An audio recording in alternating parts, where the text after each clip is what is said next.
Hoy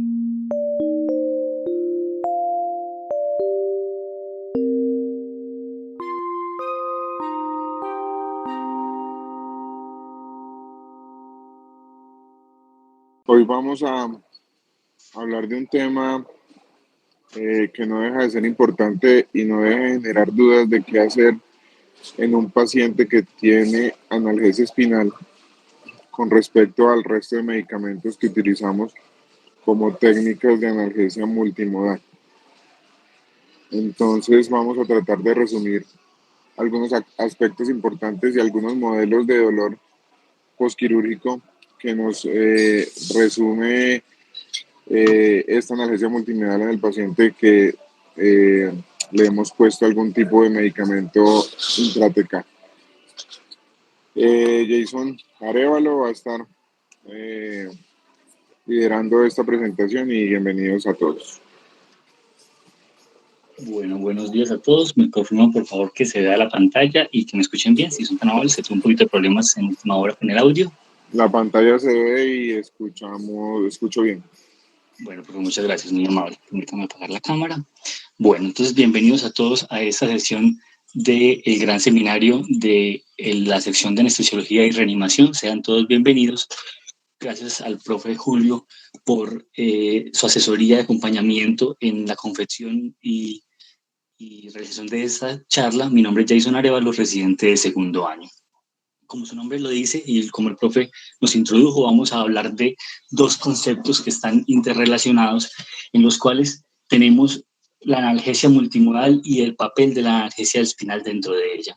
Iniciamos para realizar un esquema simplificado de las vías neuroaxiales del dolor, en las cuales el estímulo iniciado en una aferente nociceptiva evoca actividad en poblaciones de neuronas de la asta dorsal desde la lámina 1 hasta la 5 de Rexet, y de ahí va a tener unas proyecciones que van a ser en paralelo.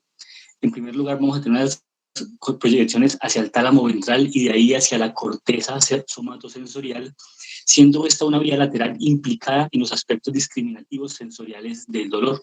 Por otro lado, unas proyecciones más mediales hacia otras estructuras del tronco encefálico como el hipotálamo, la amígdala, el hipocampo y el tálamo, en este caso el tálamo medial, desde donde se proyecta hacia el cíngulo anterior y la ínsula. Esta es una vía medial que tiene una fuerte correlación con los componentes afectivos y motivacionales del dolor. Y encontramos que ambas de esas proyecciones están reguladas a nivel de la asta dorsal al realizar la administración de medicamentos intratecales como los opioides.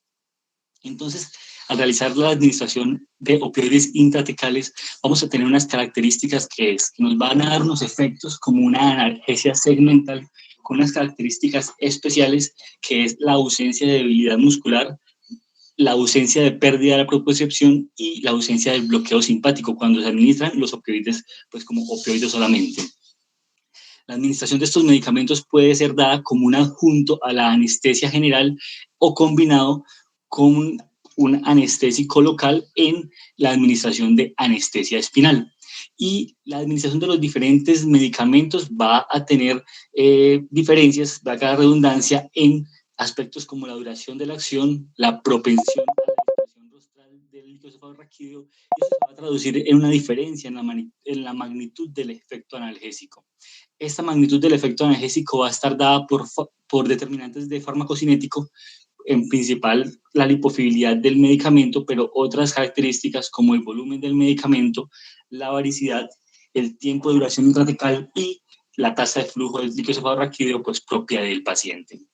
Entonces, en este sentido, vamos a encontrar opioides hidrofílicos como la morfina y la hidromorfona, que son medicamentos que van a tener un inicio de acción más lento, pero una duración de acción más prolongada, y opioides lipofílicos como el fentanilo y el sulfentanilo, que van a tener un inicio de acción más rápido, pero una duración de la acción más limitada.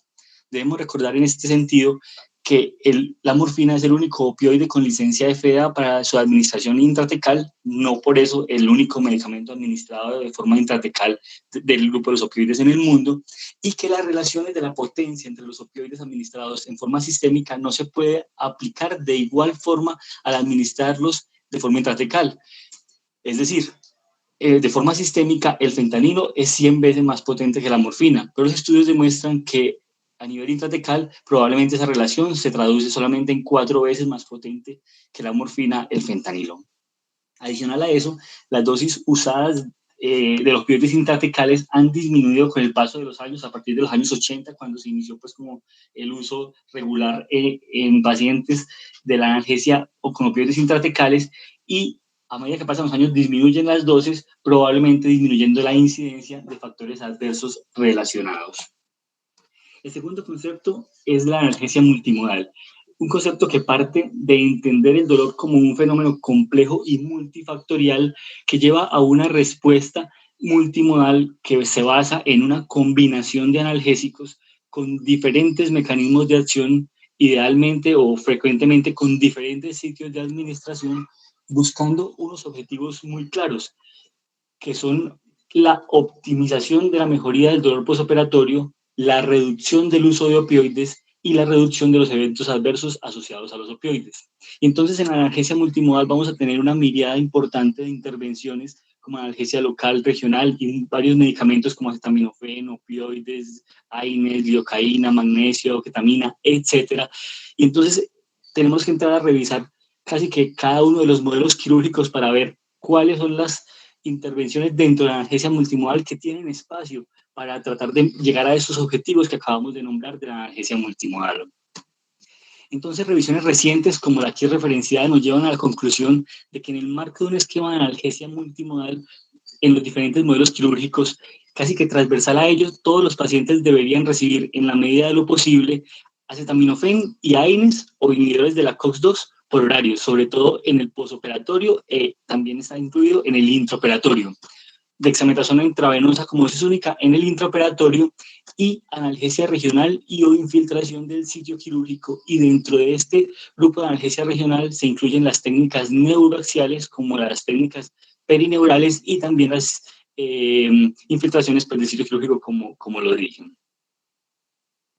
Entonces, esos dos conceptos actuales nos llevan a un panorama actual en el cual estamos ante el desarrollo cada vez más de protocolos de recuperación acelerada posterior a cirugía, donde encontramos muchas veces una combinación de la analgesia intratecal con cirugía mínimamente invasiva, una reducción posible del rol de la técnica epidural como analgesia postoperatoria en algunos de los modelos quirúrgicos relacionados con esas metas de recuperación acelerada, que nos llevan a encontrar que tenemos de forma importante uso de analgesia intratecal en diferentes modelos quirúrgicos dentro del marco de los esquemas de analgesia multimodal.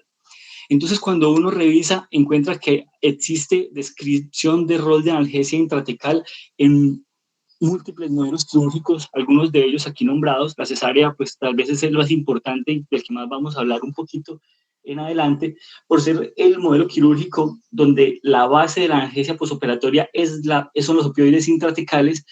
Así ha sido a lo largo del tiempo y ha permanecido como la base de su analgesia. Pero otros modelos quirúrgicos como la cirugía ortopédica, especialmente la artroplastia de rodilla y cadera, la cirugía abdominal, cirugías hepáticas o cirugías colorectales, cirugías torácicas como cirugía inclusive cardíaca o videotracoscopia tienen descripción de analgesia intratecal, cirugía espinal como la minectomía, cirugía urológica, prostatectomía radical o robótica, cirugía ginecológica como histerectomía.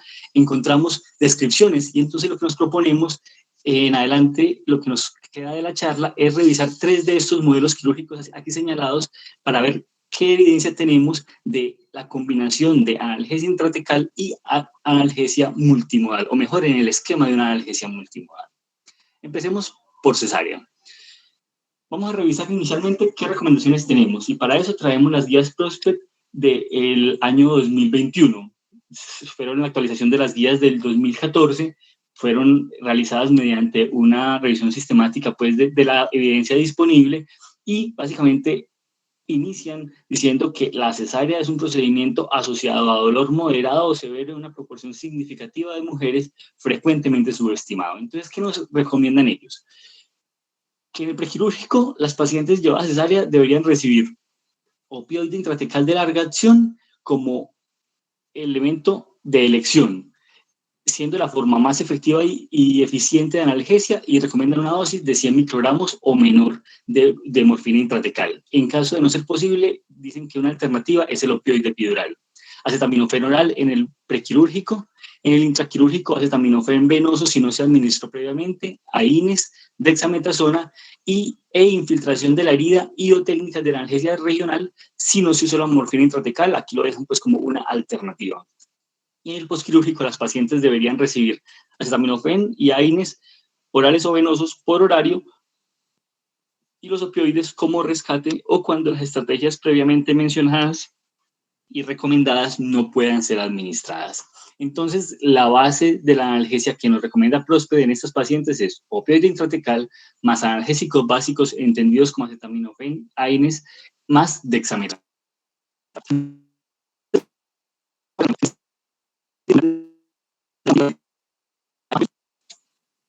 El objetivo de este estudio fue evaluar la eficacia del bloqueo cuadrado lumbar como parte de un régimen analgésico multimodal que incluía morfina intratecal. Fue un ensayo clínico aleatorizado que lo que ellos hicieron fue pacientes mayores de 18 años llevadas a cesárea electiva recibían todas morfina intratecal, que también se acompañaba con fentanilo intratecal, y se aleatorizaban en dos grupos. El primer grupo recibía un bloqueo cuadrado lumbar y el segundo grupo, que era el control, recibía, estando bajo anestesia raquídea, una simulación del bloqueo y pues después cubrían el sitio de la simulación del bloqueo para que en la revisión postoperatoria pues no se vea como la diferencia si había o no punción de la piel.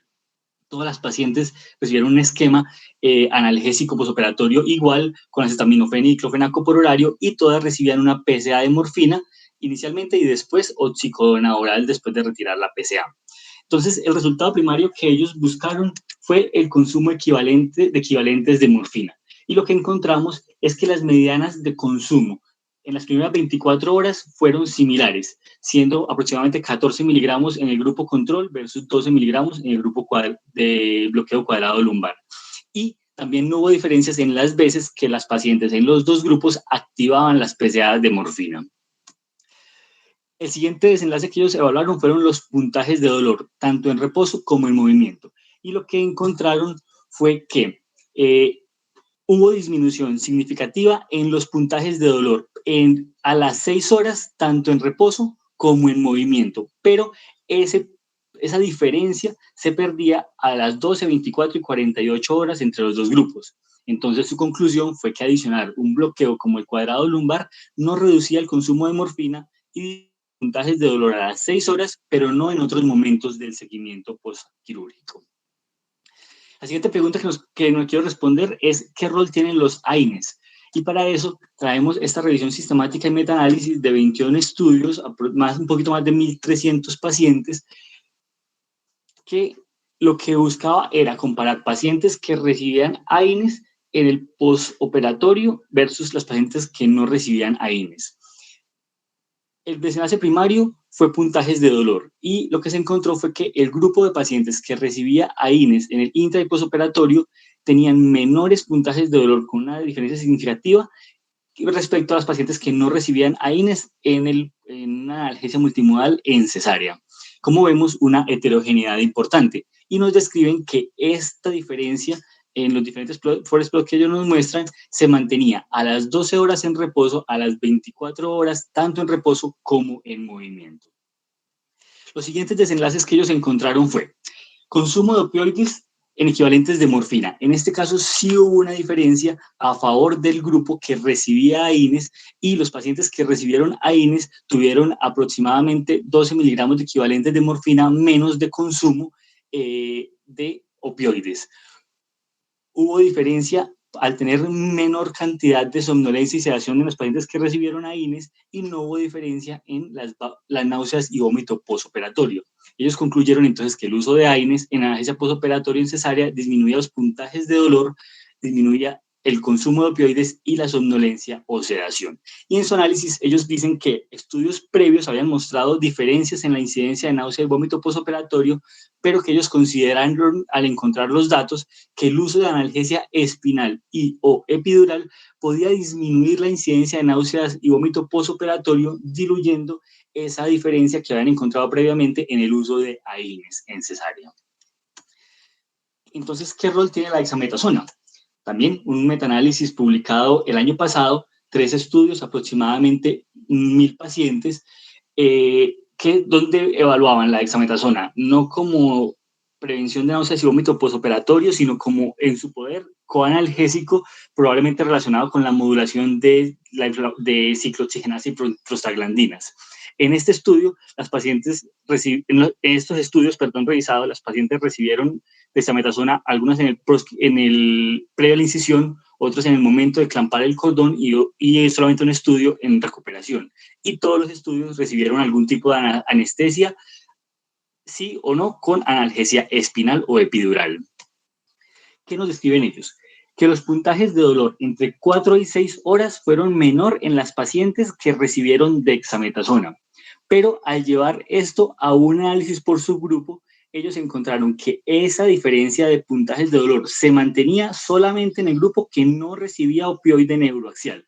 En las pacientes que sí recibieron opioide neuroaxial, no hubo diferencia en los puntajes de dolor con las pacientes que sí o no recibieron dexametasona. Y esos puntajes de dolor en ese subgrupo de sin opioide neuroaxial se mantuvo hasta las 24 horas posoperatorio. El siguiente desenlace fue el tiempo al primer rescate analgésico. En este caso también hubo una diferencia significativa de aproximadamente 2.6 horas al primer rescate analgésico a favor de la dexametasona oral, y en el análisis por subgrupo de este desenlace sí hubo diferencia tanto en el subgrupo que recibía opioide neuroaxial como en el subgrupo que no recibía opioide neuroaxial. Entonces, la conclusión de este estudio que ellos nos dan es que fue un buen analgésico adjunto la dexametasona por una población homogénea como pacientes llevadas a cesárea electiva, y el beneficio del tiempo al primer rescate se mantuvo inclusive en las pacientes que recibieron opioide neuroaxial. Entonces, vemos que la morfina intratecal o los opioides intratecales tienen un papel importante junto con otras intervenciones como AINES, dexametasona, pero entonces nos puede quedar la pregunta de qué dosis usar. Esta revisión sistemática de 11 estudios, aproximadamente 500 pacientes, intentó responder esa pregunta. Entonces, lo que ellos hicieron fue comparar 2 grupos de pacientes. El grupo de pacientes que recibió dosis bajas, que definieron como morfina intratecal entre 50 a 100 microgramos, versus dosis altas, que era en más de 100 hasta 250 microgramos de morfina intratecal. El primer desenlace que nos mostraron fue el tiempo del primer rescate analgésico como un subrogado de la duración de la analgesia, y el resultado nos demostró que hubo una diferencia a favor del grupo de altas dosis en la duración del dolor, con una diferencia media de aproximadamente 4.5 horas al primer rescate analgésico. Una heterogeneidad moderada, como podemos ver. Entonces, los pacientes que recibieron más dosis se demoraron más en recibir el primer rescate analgésico. Sin embargo, los otros desenlaces que nos mostraron que no hubo diferencia respecto a los puntajes de dolor, tanto a las 12 ni a las 24 horas, al poner dosis bajas, o sea, menos de 100 o hasta 100 microgramos de morfina versus más de 100 microgramos de morfina. Y sí hubo diferencia a favor del grupo de bajas dosis en la presentación de prurito, prurito severo y náuseas y vómito postoperatorio. Los pacientes que recibieron dosis bajas tuvieron menos eventos adversos, específicamente prurito y vómitos y náusea postoperatorio. Los otros desenlaces que ellos nos mostraron fue que no hubo diferencia tampoco en el consumo de morfina a las 24 horas, con una diferencia media solamente de 1.3 miligramos de equivalente de morfina, y con un intervalo que, como vemos, atraviesa el 0. No hubo ningún evento de presión respiratoria reportado en todos los reacciones sistemáticas, en todos los ensayos clínicos que incluyó este metaanálisis, y no hubo diferencias en los puntajes de ADGAR reportados. Entonces, ¿qué nos deja este estudio? Que las pacientes que les administramos dosis altas van a tener una mayor duración de la analgesia, sí, pero al tener dosis bajas vamos a tener menor incidencia de prurito, menor incidencia de náusea, vómito postoperatorio, y no va a haber diferencia en dosis altas versus dosis bajas en puntajes de dolor ni en consumo de opioides posoperatorio. Teniendo en cuenta que se usaban diferentes AINES en varios esquemas, en los RCT incluidos, ellos nos dan en su análisis que los esquemas de analgesia multimodal consideran que pueden mitigar la diferencia en el punto de analgesia, los puntajes de dolor entre las dosis altas y las dosis bajas de morfina intratecal, los cuales nos podría llevar a tener una primera idea, y es que tendría sentido usar dosis bajas de morfina porque tendríamos una analgesia similar a dosis altas, tendríamos menor incidencia de eventos adversos relacionados con opioides, que recordemos que es una de las desenlaces que busca la analgesia multimodal, y pues la mayor duración de la analgesia que nos darían las dosis altas puede ir mitigada por el uso de analgesia multimodal para el control de dolor, sin necesidad de usar opioides en el postoperatorio o disminuyendo su consumo.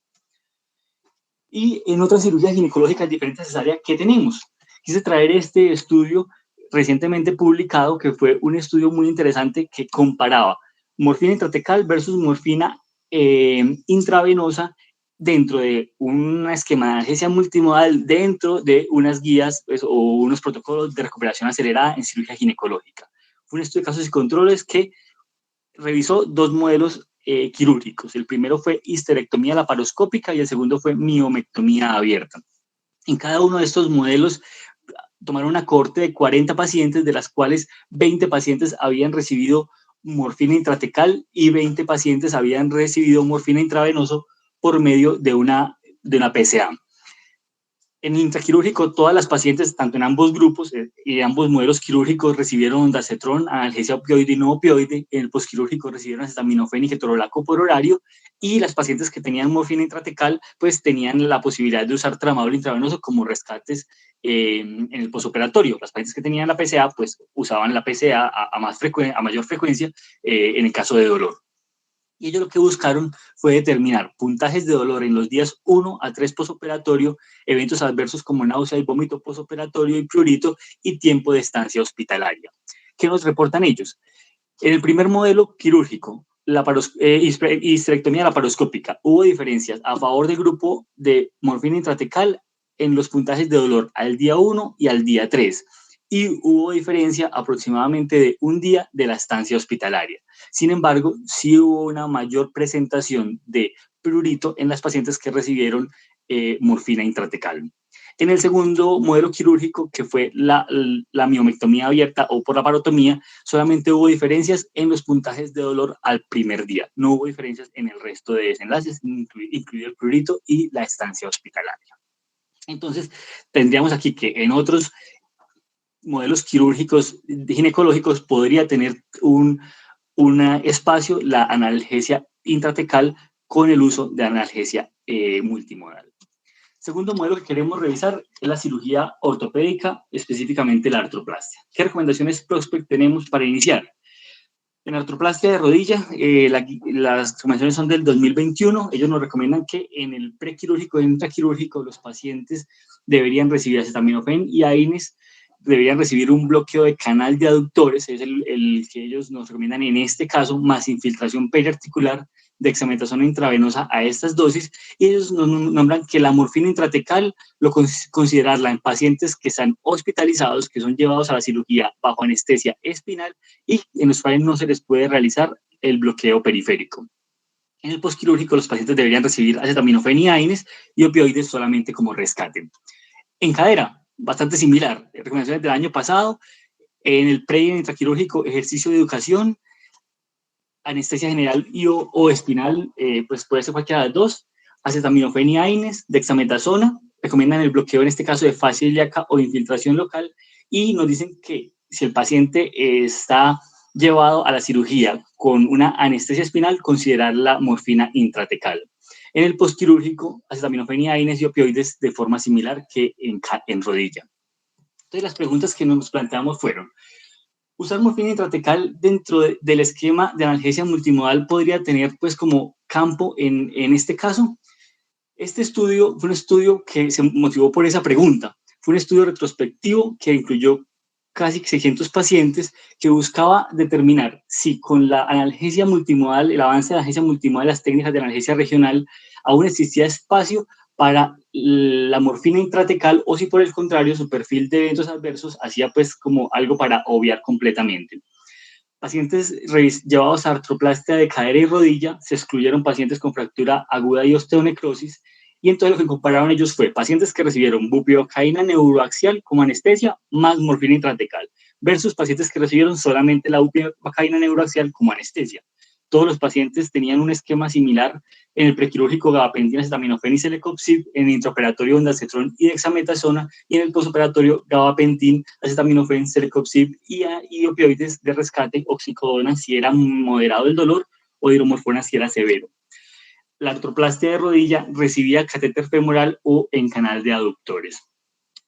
Entonces, ¿qué nos describen ellos? Que el consumo de opioides hubo diferencia significativa estadísticamente en los primeros 2 días a favor del grupo que recibía morfina intratecal. Que la náuseas y vómito postoperatoria fueron menores, sobre todo en el primer día postoperatorio, y que hubo diferencias en los puntajes de dolor, en este caso específicamente en el subgrupo de sexo femenino. Adicional a eso, los pacientes que recibieron morfina intratecal presentaron una deambulación más temprana. Entonces, lo que ellos se responden al final es: puede que todavía tenga algún sentido usar la morfina intratecal dentro de los esquemas de analgesia multimodal en artroplastia. Sumar morfina intratecal más bloqueos podría tener beneficios. Estos 2 estudios publicados el año pasado por un grupo de trabajo tailandés buscaban responder esas preguntas. Entonces fueron unas cortes retrospectivas muy interesantes que compararon varios grupos. En este primer estudio compararon un grupo A que recibía solamente infiltración periarticular, que se hacía con una mezcla de bupivacaína y ketorolaco. La comparaban con el grupo B, que recibía la misma infiltración, pero adicional a eso, un bloqueo femoral. El grupo C recibía la misma infiltración, en este caso un bloqueo de canal de aductores, ambos bloqueos realizados con bupivacaína al 0.25% en un volumen de 20 cc. Y el grupo D, lo que recibían era la misma infiltración, el mismo canal de aductores del grupo C, más morfina intratecal a dosis entre 100 a 200 microgramos. Hicieron un análisis factorial de puntaje de propensión para disminuir pues, las diferencias demográficas iniciales, y todos los pacientes recibieron un esquema de analgesia multimodal con una PCA de morfina intravenosa y ketorolaco venoso por 48 horas. Luego de eso desmontaban la PCA y pasaban a naproxeno acetaminofén oral. ¿Qué encontraron ellos? En los desenlaces, que hubo diferencia y estadísticamente importante en los puntajes de dolor a las 6, 12 y 18 horas de los grupos que recibieron bloqueo más morfina intratecal respecto con los grupos que recibieron solamente el bloqueo más la infiltración, y con el grupo A, que era el de solamente infiltración. Y como vemos, esa diferencia solo se mantuvo de 6 a 18 horas y se diluía a partir de las 24 horas. Y adicional, encontraron que el grupo D, que fue el grupo que recibió bloqueo y analgesia intratecal más la infiltración, tuvo un consumo de opioides menor, significativo, como vemos, 6.2 miligramos de equivalente versus a 12, a 17, a 16, más de, pues, hasta el doble de diferencia en consumo de opioides. El segundo estudio, publicado, fue un análisis algo similar, pero también interesante, y fue que el grupo A tenía infiltración periarticular, el grupo B tenía la infiltración, bloqueo canal de aductores y morfina intratecal, y el grupo C, infiltración, bloqueo femoral y morfina intratecal, en este caso solamente para artroplastia de rodilla. ¿Qué encontraron ellos? De forma similar, los puntajes de dolor fueron significativamente diferentes en el grupo C y el grupo B respecto al grupo A, a las 6, 12 y 18 horas. Fueron menores los puntajes de dolor en el grupo C, que recibió bloqueo femoral, pero aquí tenemos la salvedad de que no fueron los mismos medicamentos en los 2 bloqueos. El canal de aductores se hacía con bupivacaína al 0.25%, mientras que el bloqueo femoral se hacía con una mezcla de bupivacaína, lidocaína, dexametasona y morfina, lo cual hace pues que sea difícil comparar los puntajes de dolor entre los 2 grupos que recibieron morfina y diferentes bloqueos. Y adicional a eso, el grupo B, comparado con el que recibió solamente infiltración, también tuvo menor consumo de opioides en el posoperatorio. En este caso, los pacientes que recibieron bloqueo femoral no recibieron opioides posoperatorios, por tanto no se pudo hacer esa comparación. Entonces, usar analgesia intratecal nos llevaría a mejoría de desenlaces o aumento de eventos adversos finalmente. Esta revisión sistemática del 2021 intentaba responder esa pregunta del rol de la morfina intratecal en la artroplastia, tanto de cadera como de rodilla. Encontró datos de 621 pacientes en el grupo de morfina y de 419 en el grupo de placebo control, y que lo que ellos nos describen es lo siguiente. El consumo de morfina a las 24 horas fue menor en el grupo que recibió morfina intratecal en el posoperatorio. Y como vemos en la parte de subgrupos de la parte superior, también fue diferente en artroplastia, tanto de rodilla, que es el primer grupo, como de cadera, que es el segundo, como cuando se analizaron de forma conjunta. El siguiente desenlace fue que no hubo diferencias en náuseas y vómito posoperatorio, con un RR de 1.21 y un intervalo que vemos que está muy cercano a la unidad, pero que sí hubo diferencias en el prurito, es decir, los pacientes que recibieron morfina intratecal tuvieron más prurito en el posoperatorio, con una incidencia que pudo llegar hasta el 38%. Entonces, ¿qué tenemos? Usarla disminuye los puntajes de dolor, pero podría aumentar eventos adversos como el prurito, pues que ya tendríamos que mirar clínicamente qué tan significativos son en el riesgo-beneficio que nos podría dar. El tercer modelo que queremos revisar es la cirugía abdominal. Y en la cirugía abdominal, entonces, quisimos analizar si la analgesia multimodal con opioide intratecal podría tener algún sentido. Este estudio, que fue un estudio desarrollado en 2 centros pertenecientes al Mayo Clinic, intentaba responder esa pregunta de cuándo la analgesia multimodal, o nos quería demostrar cómo la analgesia multimodal disminuía el consumo de opioides posoperatorio en pacientes llevados a hepatectomía donante. Y entonces, este estudio lo que hizo fue un estudio retrospectivo de 129 pacientes donantes de hígado entre 2006 y 2015, y lo que ellos hicieron fue dividir. Los pacientes que atendieron entre el 2006 y el 2010 lo denominaron el grupo preanalgesia multimodal, y del 2011 al 2015 el grupo analgesia multimodal. Ambos pacientes, ellos nos refieren que recibieron opioide intratecal en el prequirúrgico, que es pues como parte de su protocolo para este tipo de cirugías, y se analizaba la diferencia de consumo de acetaminofén, o de uso, perdón, de acetaminofén, ketorolaco, ketamina, bloqueos a medida que pasaban los años, y en los dos grupos pues que dividieron para el análisis, buscando desenlaces como el consumo equivalentes de morfina oral, los puntajes de dolor y la estancia hospitalaria. En primer lugar, el consumo de opioides en equivalentes orales de morfina. Lo que encontramos y ellos describen es que hubo una diferencia estadísticamente significativa a favor del grupo que estuvo en los años de analgesia multimodal. Y como podemos ver en la gráfica de barras de la derecha, esa disminución de morfina oral en el posoperatorio fue paulatina y progresiva a medida que pasaban los años. Y al analizar los dos grupos por separado, de analgesia multimodal y preanalgesia multimodal, encontramos que la diferencia fue aproximadamente más del 50% en equivalentes de morfina oral. El segundo fue puntajes de dolor. Y de forma interesante encontramos que no hubo diferencia a medida que pasaban los años en los puntajes de dolor en los días 0 hasta el día 4 del posoperatorio. Como vemos en la gráfica derecha, se mantuvieron los puntajes de dolor aproximadamente entre 3 y 4, pero la parte que está abajo de la gráfica es importante porque vemos que a medida que pasaron los años se fue haciendo más popular, o se fue haciendo en mayor porcentaje de pacientes, el uso de intervenciones como ketorolaco, como ketamina inclusive, y bloqueos, que vemos que en los primeros años ningún paciente recibía ningún tipo de bloqueos, y en los últimos años recibían todos los pacientes, o el último año mejor, todos los pacientes recibieron bloqueos. Y sí encontraron una diferencia en los dos grupos analizados, en la diferencia de la estancia hospitalaria a favor del grupo de analgesia multimodal, una reducción de estancia hospitalaria de aproximadamente un día.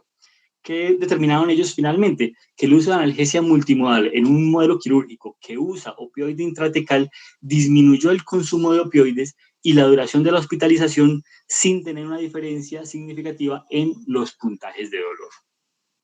Cuando uno busca Otros estudios en cirugía abdominal encuentra pues una bastante diferencia pues como de evidencia. Quise traer 3 ensayos clínicos aleatorizados publicados en los últimos años, 2 de ellos realizados en cirugía hepática, uno de ellos en cirugía colorectal, que realizaban diferentes comparaciones de morfina intratecal con otras intervenciones, buscando si puede tener un uso en estos modelos quirúrgicos para analgesia posoperatoria. El primero de ellos comparó bloqueo ISP bilateral versus morfina intratecal con una dosis alta.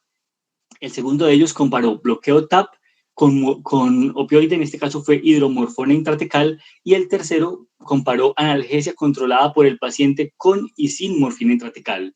Todos los 3 estudios tuvieron esquemas analgésicos multimodales donde recibieron opioides, donde recibieron acetaminofén y en general todos tuvieron la posibilidad de recibir opioides orales o intravenosos como rescate. Y lo que encontramos son que el primer estudio que comparó bloqueo ISP versus morfina intratecal tuvo una diferencia en el consumo acumulado de opioides a las 48 horas significativo a favor del grupo que recibió morfina intratecal. El segundo, que comparó bloqueo TAP versus hidromorfona intratecal, tuvo una diferencia en los puntajes de dolor medio entre 0 y 48 horas a favor del opioide intratecal y también sin tener una diferencia en el consumo de equivalentes de morfina en los días 0 al 1, como podemos ver en el segundo renglón del cuadro. Y el último estudio que comparó ya no un bloqueo, sino analgesia controlada por el paciente con y sin morfina intratecal, no logró encontrar diferencias en los puntajes máximos de dolor en el día 1, 2 y 3 posoperatorio respecto al grupo morfina intratecal versus al grupo control que recibió solamente la analgesia controlada por el paciente por medio de una PSA de morfina que se acompañaba de acetaminofén y de esquetoprofeno por horario. Entonces, en general, ¿qué encontramos en modelo quirúrgico de abdomen? En muchos de ellos, sobre todo en cirugía colorectal y en cirugía hepática, está descrito el uso de analgesia intratecal. No se encuentra pues como primera opción de manejo, tiene sentido y como vemos podría disminuir los puntajes de dolor y los consumos de opioides en el posoperatorio. Entonces, al revisar estos 3 modelos quirúrgicos, llegamos a unas conclusiones que queremos compartir con ustedes. En primer lugar, la analgesia con opioide intratecal tiene un espacio en múltiples modelos quirúrgicos, siendo parte de un esquema de analgesia multimodal.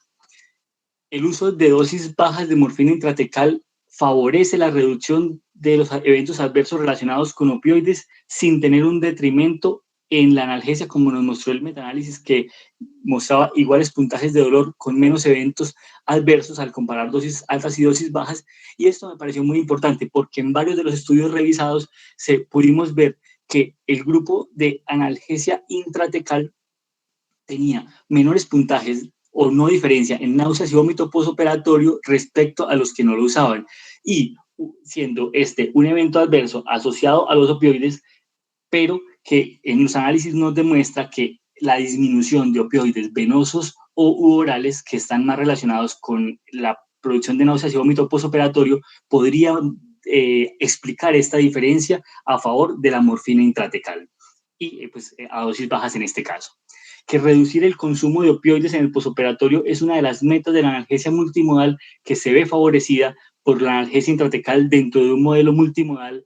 Y tal vez lo que a mí me quedó pues como más de mensaje que quiero compartir con ustedes es que la analgesia intratecal siempre debe ir acompañada de otras intervenciones analgésicas, tanto en el intra y en el postquirúrgico, para que podamos tener un mejor control de dolor postoperatorio en nuestros pacientes, teniendo el menor perfil de eventos adversos posibles.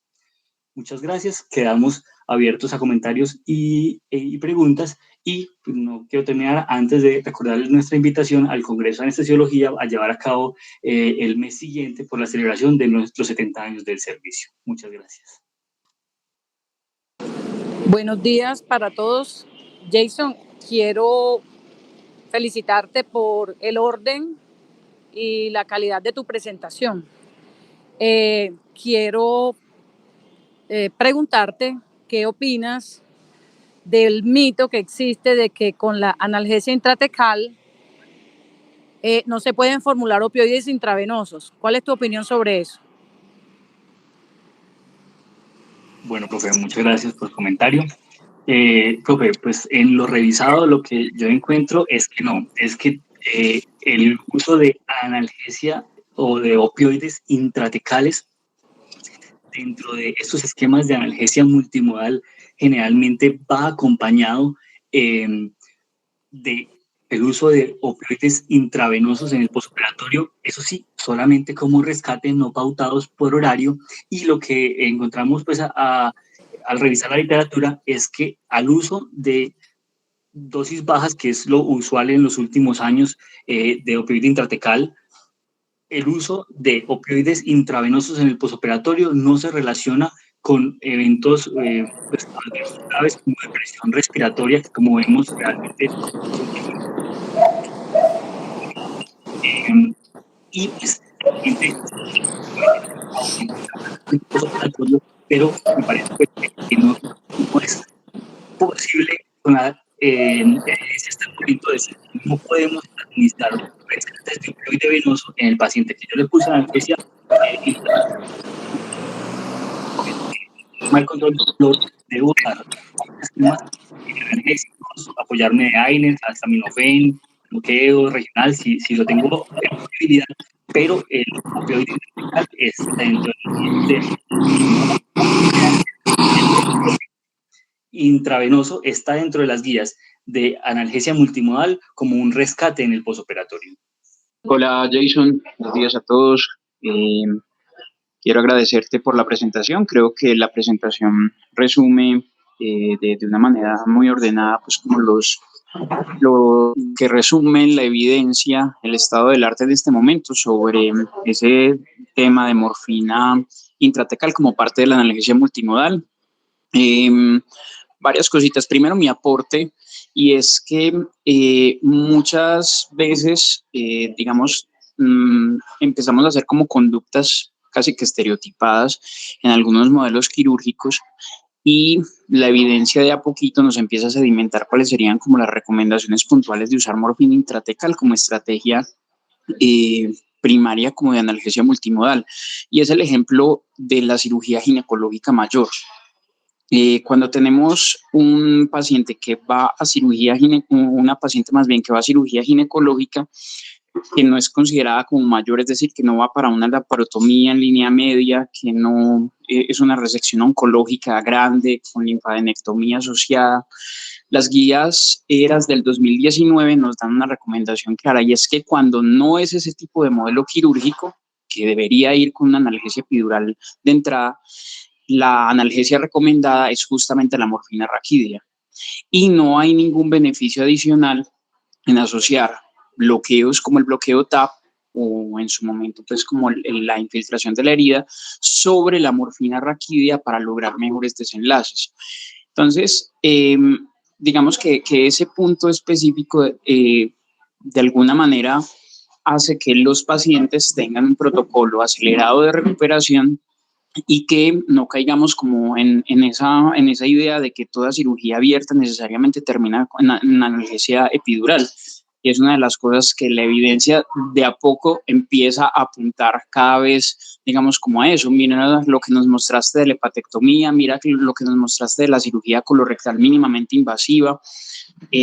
Hay modelos, por ejemplo, en hernia diafragmática que muestran perfectamente que el uso de analgesia con morfina intratecal en cirugía mínimamente invasiva tiene también un beneficio puntual en las primeras 24 horas para hacer un protocolo de recuperación acelerada en ese tipo de modelo quirúrgico.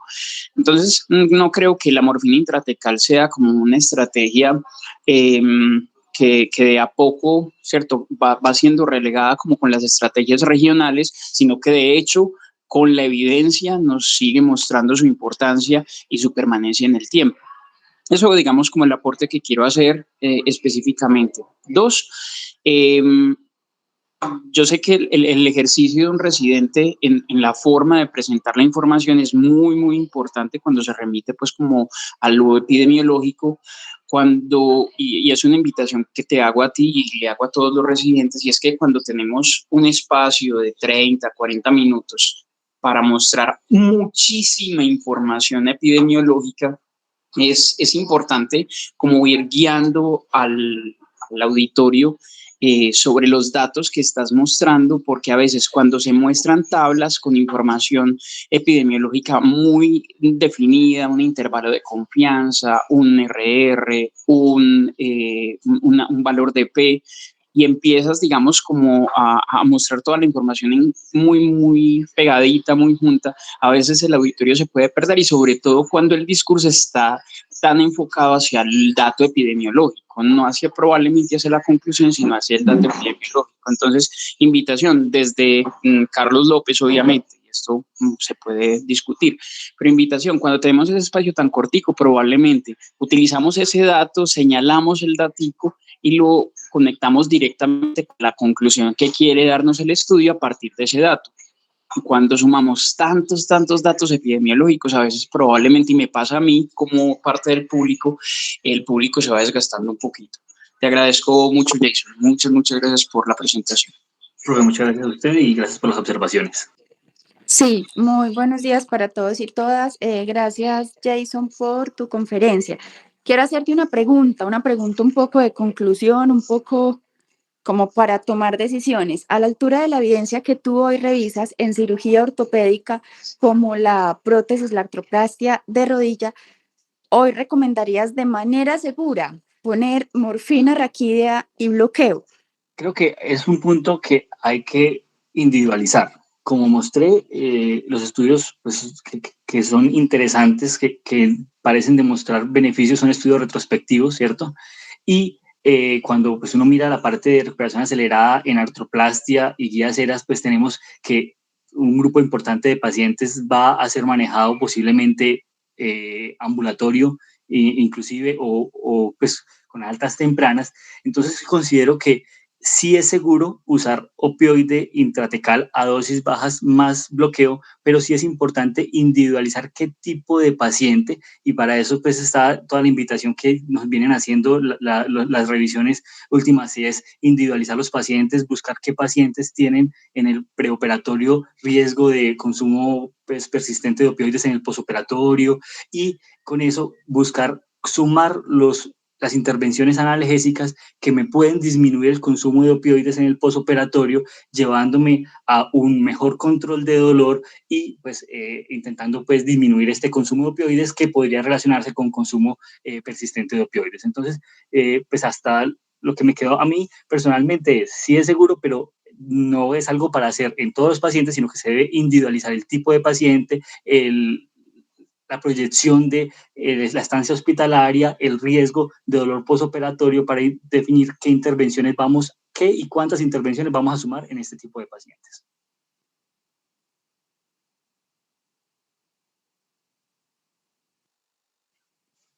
Profe Adriana. Bueno, Jason, yo te voy a dar mi opinión.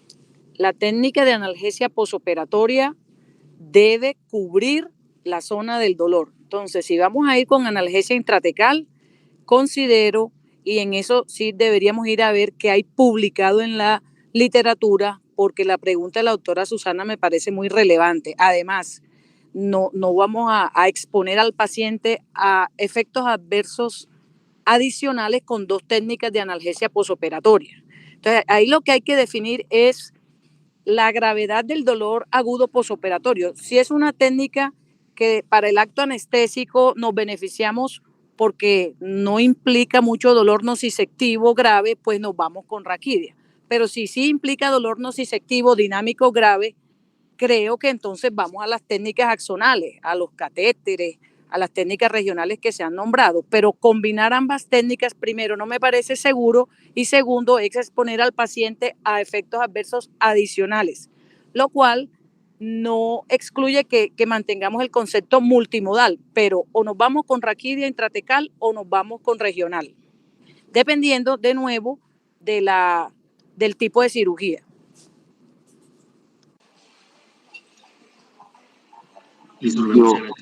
Yo ahí tengo una opinión al respecto sobre ese tema, que estoy de acuerdo con la pregunta, que es absolutamente relevante.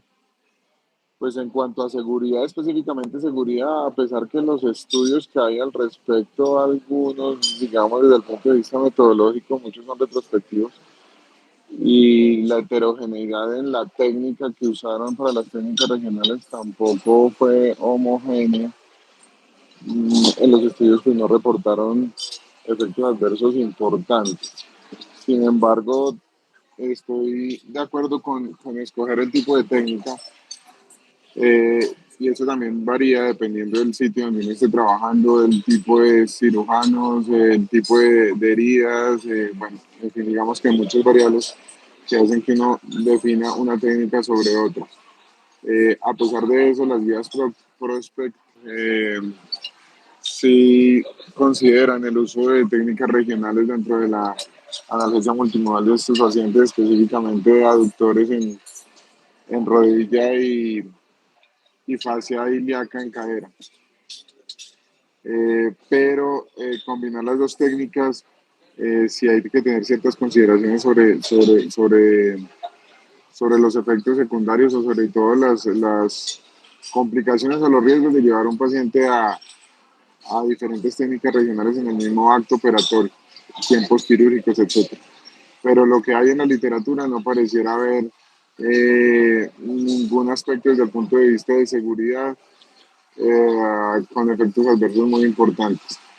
Pero el efecto de analgesia postoperatoria combinando las dos técnicas no pareciera tener como un impacto significativo al combinarlas. Entonces yo creo que el mensaje principal es más bien al contrario, es decir, que no nos llevemos a la casa eh, la teoría de si voy a utilizar una técnica neuroaxial con opioides intratecales, no tengo que ponerle nada más. Eso yo creo que es el mensaje principal como de lo que encontramos en los diferentes estudios. La analgesia multimodal sigue siendo vigente, incluso en los pacientes que son llevados a cirugía con analgesia intratecal.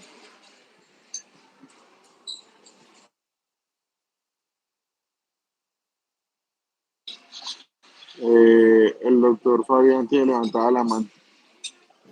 Hola, muy buenos días a todos. Jason, muchas gracias por la presentación. Vea, yo creo que esa pregunta que hizo la profe Susana y que han tratado de responder varios, inclusive la profe Adriana, ha sido una de las preguntas que se han hecho en múltiples ocasiones, en múltiples escenarios. ¿Cuál es la apreciación que tengo yo, sobre todo al revisar, por ahí hace 2 años que hicimos una revisión de tema para justamente una investigación que se hizo de la seguridad de la morfina raquídea en pacientes en la IPS universitaria, en el postoperatorio? Y justamente la impresión que nos deja, no solamente los resultados, sino la evidencia, es algo que el profe Camelo ya mencionó, ¿sí? Que es muy poco probable, con los datos que tenemos de nuestros propios datos de la investigación, que a las dosis que usamos, que nosotros no debemos de olvidar eso, nosotros usamos dosis relativamente bajas de morfina.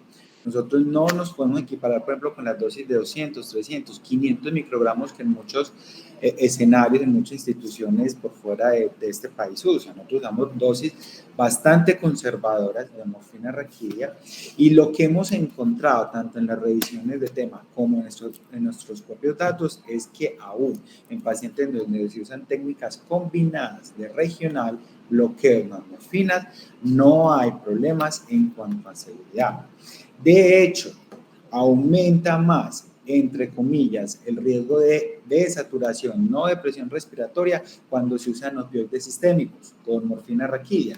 ¿Y por qué se usan justamente opioides sistémicos? Porque el modelo quirúrgico es doloroso, no se alcanza a cubrir la analgesia con la morfina, entonces muchos médicos suplementan la analgesia raquídea con el uso de opioides, incluyendo tramal. Entonces, ¿qué hemos encontrado? Que aún cuando se usa opioide intratecal, opioide sistémico, aumenta más el riesgo de saturación que combinando morfina intratecal con bloqueo. Entonces, si bien es cierto, eso es un tema que todavía hay que explorar un poquito más, sobre todo desde seguridad, los datos a priori indican de que no hay problema en usar a las dosis que usamos actualmente la morfina raquídea con bloqueos, con técnicas regionales combinadas. Eso es como lo que quería decir. Muchas gracias. Gracias, profe.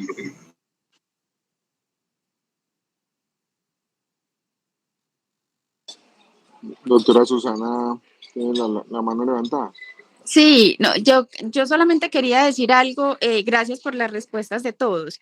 Lo que quería adicionar es que sí, falta más evidencia para como dar una conclusión juiciosa, sin embargo, sí hay medidas de seguridad. Medidas de seguridad es, vamos a poner morfina raquídea y un bloqueo con catéter en infusión continua, o vamos a poner morfina raquídea con un single shot. Son dos cosas y dos escenarios distintos, porque probablemente incluso el single shot se podría comportar, es que no lo sabemos, se podría comportar como esa morfina intravenosa o sistémica que que en el estudio encontramos que aumentaba más el riesgo de presión respiratoria, que no era la morfina raqui, sino la morfina intravenosa sumada a la morfina raquídea. Pero no lo sabemos todavía. Entonces, sí, como tener esos puntos de seguridad, puede que ni siquiera la infusión continua aumente el riesgo. Lo que pasa es que aún no lo sabemos. Doctora Adriana. Hombre, doctor Julio, creo que se está minimizando o a mí me gustaría de nuevo volver a Prospect. Es que ¿por qué vamos a combinar los riesgos de dos técnicas? Si un paciente necesita un catéter continuo, es porque probablemente la técnica única de inyección raquídea no era suficiente, o sea, no estaba indicado. Entonces, ir a rescatar a un paciente de una amputación, de una toracotomía, no estaba indicado. Entonces, lo que dice el doctor Fabián de que utilizamos dosis conservadoras no es la dosis, es cuál es el modelo quirúrgico al cual le indicamos la raquídea. Con eso es como poner un poquito de bupivacaína. No, yo creo que ya hay un tipo de cirugía que definitivamente se beneficia de catéteres continuos, que todos sabemos cuáles son. Y hay unas cirugías de poco tiempo de dolor que probablemente justifique más la técnica intratecal. Yo creo que antes de decidir debemos ir a ver el modelo quirúrgico.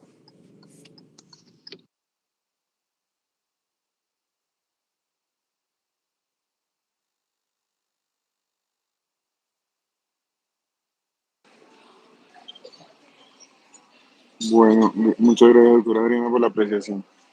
¿Tenemos alguna otra pregunta? Tenemos 2 minuticos para alguna pregunta adicional y si no, damos por terminada nuestra charla de miércoles.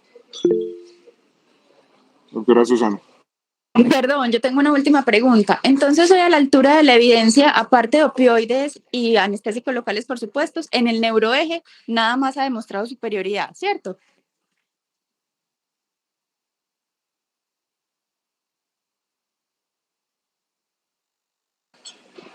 Jason, ¿quiere responder? Profe, pero qué pena que no entendí la pregunta. En opioides intratecales y anestésicos locales, me pregunta por otros medicamentos intratecales. Sí, se han usado otros medicamentos intratecales para mejorar la analgesia posoperatoria, la eficiencia de esa técnica. Todos los estudios han mostrado que no han sido superiores, no han sido superiores, no han sido superiores. Hoy estamos en la misma conclusión. Sí, profe, pues digamos que la presentación y la revisión de la literatura fue más enfocada hacia opioides intratecales como tal, pero dentro de lo que revisé no encontré pues que otros medicamentos de administración intratecal tuviesen pues superioridad o pues como evidencia que nos cambiara el uso actual de medicamentos intratecales como opioides y anestésicos locales. Sí, señora.